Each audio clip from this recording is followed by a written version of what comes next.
Assalamualaikum warahmatullahi wabarakatuh. Waalaikumsalam warahmatullahi wabarakatuh. Dan selamat sore semuanya. Pertama-tama marilah kita panjatkan puji dan syukur atas kehadiran Allah Subhanahu wa taala karena rahmat dan nikmat-Nya lah sehingga kita bisa berkumpul di ruangan ini. Tak lupa pula salawat serta salam kita junjungkan kepada Nabi Muhammad SAW, Nabi yang telah membawa kita dari zaman kegelapan ke zaman terang benderang seperti sekarang ini.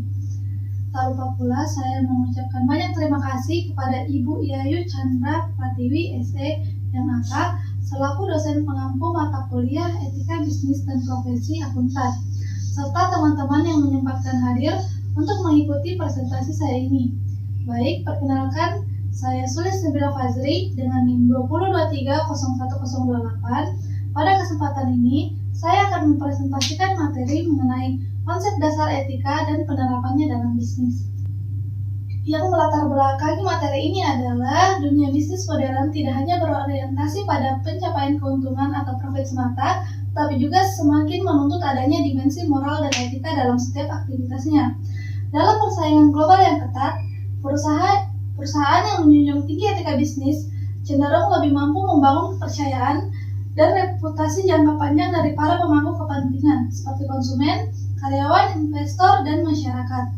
Pelanggaran etika seperti penipuan, korupsi, atau praktik yang merugikan lingkungan dapat menghancurkan kredibilitas perusahaan dan bahkan menyebabkan keruntuhan bisnis. Oleh karena itu, pemahaman dan penerapan konsep dasar etika dalam bisnis menjadi fundamental untuk menciptakan iklim usaha yang sehat, adil, dan berkelanjutan. Dari latar belakang tadi, terdapat 3 rumusan masalah yang menjadi dasar pembahasan kita. Yang pertama, apa yang dimaksud dengan etika bisnis dan bagaimana konsep dasarnya. Yang kedua, apa saja prinsip-prinsip dasar yang menjadi pedoman dalam etika bisnis. Yang ketiga, bagaimana penerapan konkret etika bisnis dalam berbagai aspek kegiatan. Masuk pada pembahasan pertama, definisi dan konsep dasar etika bisnis. Etika bisnis didefinisikan sebagai seperangkat nilai atau norma tentang baik dan buruk, benar dan salah yang menjadi pedoman bisnis dalam membuat keputusan dan bertindak. Menurut Rukmana tahun 2004, etika bisnis adalah penerapan standar moral ke dalam kegiatan atau kebijakan bisnis. Hal ini mencakup seluruh aspek yang berkaitan dengan individu, perusahaan, industri, dan masyarakat. Ada beberapa tujuan utama etika bisnis, yaitu yang pertama, mengarahkan pelaku bisnis untuk berbisnis secara etis, bukan hanya mengejar keuntungan. Yang kedua, meningkatkan kesadaran masyarakat bahwa mereka punya hak-hak yang harus dihormati perusahaan. Yang ketiga, mengevaluasi sistem ekonomi secara etis, jadi bukan hanya profit yang dilihat, tapi dampaknya bagi masyarakat. Jadi intinya, etika bisnis membantu menyeimbangkan antara tujuan ekonomi dan tanggung jawab moral. Menurut Sonny Keraf, ada 5 prinsip utama yang menjadi pedoman etika bisnis. Yang pertama ada prinsip kejujuran. Ini berarti setiap tindakan dan informasi yang disampaikan perusahaan harus sesuai kenyataan. Kejujuran adalah fondasi kepercayaan. Yang kedua ada prinsip otonomi. Artinya perusahaan maupun individu harus bertindak atas kesadaran sendiri, bertanggung jawab, dan tidak terpengaruh tekanan yang melanggar moral. Yang ketiga ada prinsip saling menguntungkan. Dalam bisnis, itu bukan cuma satu pihak yang diuntungkan. Semua pihak seperti konsumen, karyawan, dan perusahaan seharusnya mendapat manfaat yang adil. Yang keempat ada prinsip keadilan. Perusahaan harus memperlakukan semua pihak secara adil. Misalnya tidak diskriminatif dalam gaji, promosi, maupun pelayanan pada konsumen. Yang kelima ada prinsip integritas moral. Ini adalah konsistensi antara kata dan tindakan. Perusahaan yang punya integritas tidak akan mengambil keputusan yang merugikan orang lain demi keuntungan sesaat. Kelima prinsip ini menjadi dasar moral yang seharusnya dipegang dalam setiap keputusan perusahaan. Selanjutnya, saya akan membahas tentang bagaimana etika bisnis diterapkan secara nyata dalam perusahaan. Jadi, penerapan etika bisnis bukan cuma sekedar teori atau aturan di atas kertas, tapi benar-benar harus terlihat dalam cara perusahaan beroperasi setiap hari. Ada 4 area utama penerapan etika bisnis. Yang pertama, etika dalam hubungan dengan karyawan.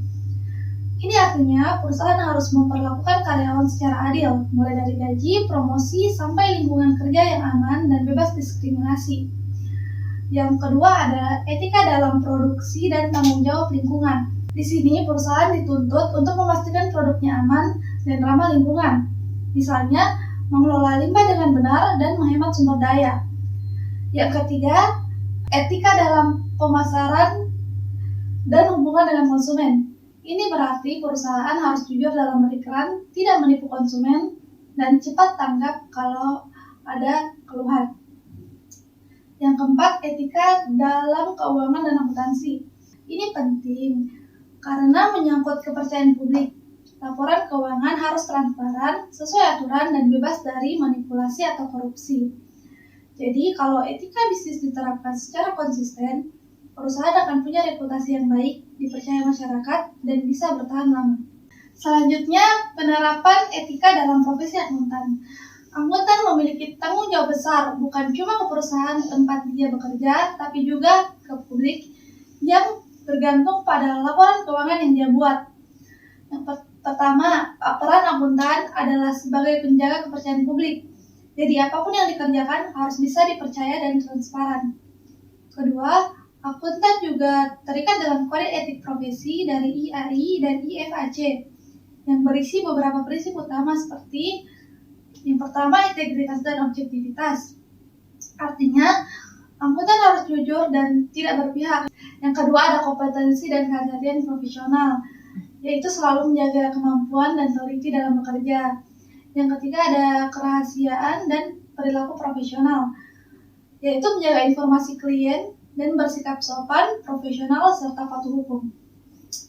Namun, dalam praktiknya, akuntan sering dihadapkan dengan dilema etika, misalnya seperti masalah independensi auditor, yaitu ketika auditor mendapat tekanan dari klien agar memberikan opini positif padahal datanya bermasalah.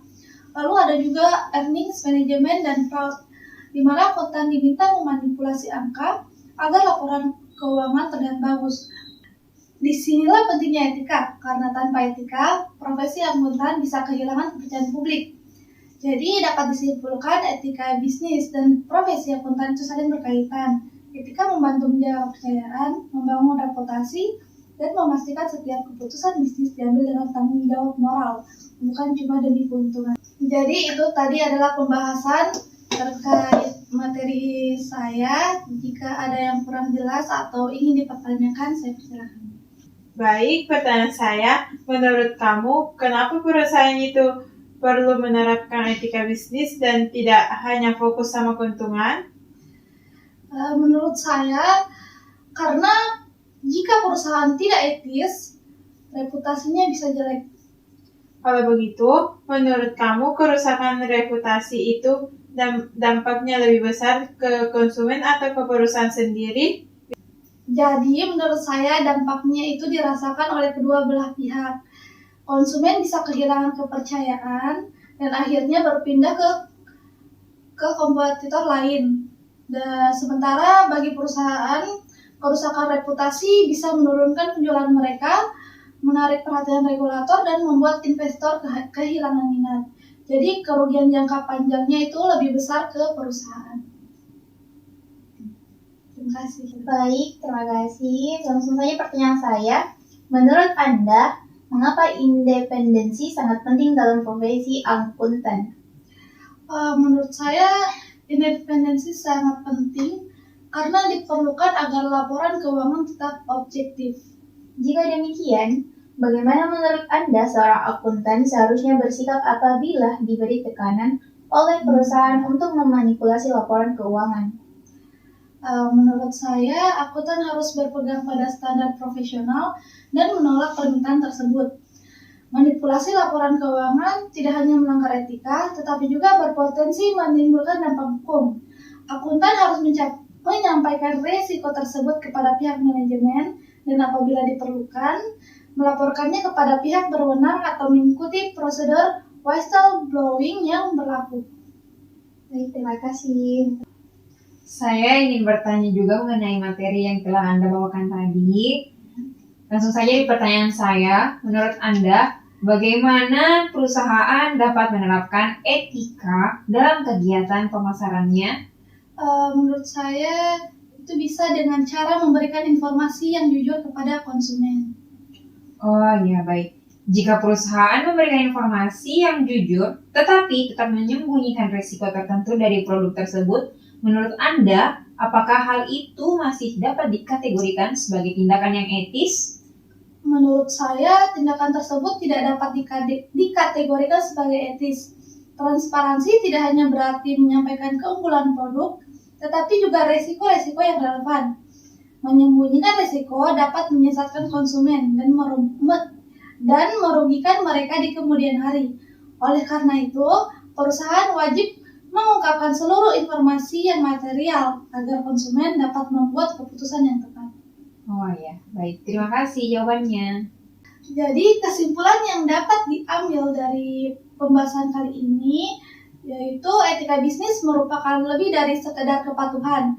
Etika adalah jembatan vital yang menyeimbangkan profit atau ekonomi dengan tujuan moral atau kebaikan. Keberhasilan sejati didukung oleh prinsip moralitas seperti kejujuran, keadilan, dan integritas moral yang merupakan fondasi bisnis berkelanjutan. Etika harus diintegrasikan di setiap lini operasional, mulai dari perlakuan adil kepada karyawan, pelaksanaan tanggung jawab sosial perusahaan, hingga transparansi pemasaran dan pelaporan keuangan. Dan dalam profesi akuntan, tuntutan etika mencapai puncaknya karena akuntan adalah penjaga kepercayaan publik dan harus berpegang pada integritas serta objektivitas. Baik, itu tadi adalah presentasi mengenai materi saya. Kurang dan lebihnya mohon dimaafkan dan terima kasih telah mendengarkan presentasi ini sampai akhir. Assalamualaikum warahmatullahi wabarakatuh. Waalaikumsalam warahmatullahi wabarakatuh.